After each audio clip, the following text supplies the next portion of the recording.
আসসালামু আলাইকুম। এখন আমি হার্বাল টি খাবো। এক মগ বানাবো, একটা মগের ভিতরে এইটুক পাতা দিব, আর এটা এক মগ হবে 3 কাপ করে খাবো। খালা ওই বড় চামচটা ধুয়া ফেলাম, আরও লাগবে পানি, এটুকু হবে না খালা, আর একটু পানি লাগবে। ঠান্ডা লাগ আমি ভিতরে কিন্তু 2টা সোয়েটার পরছি, একটা গেঞ্জি পরছি ফুলাতা, তারপরে জিন্স পরছি, তারপর বাইরে গেছিলাম, বাজার করেছি। হ্যাঁ, এই হইলো কাহিনী। এখন একটা 10 মিনিট ঢাকা রাখেন, না আর লাগবে না। গরুর মাংস হয়েছে, ধোয়া হয়েছে, আদা রসুন বাইর করছে, সব বাইর করেছি। এখন চলেন যাই, সব দেন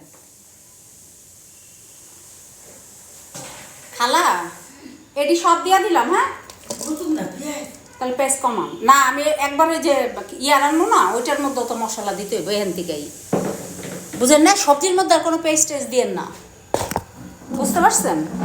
আলু আনছেন কেন? মাথা নষ্ট হয়ে গেছে পুরা, বুঝলাম না। আপনি চা খান, আমি বুঝে গেছি গা, আপনার চা খাইতে হইব। চা খাইলে আর এরকম লাগবে না। না পেস্ট কি বেশি হইলো? মানে ইয়েতে দিবেন না, খিচুড়িতে দিবেন না? কালি কোথায় দিবেন? তাহলে একটু উঠায় রাখেন, কারণ আমার এটা লাগবো। ও হ্যাঁ, খিচুড়িতে পেঁয়াজের কালি দিবেন তো।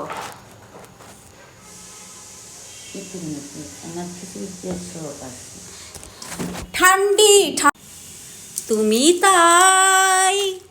তুমি তাই গো, আমারও পরানো যাহা চাই, তুমি তাই। খালা এদিকে তাকান, কেমন আছেন?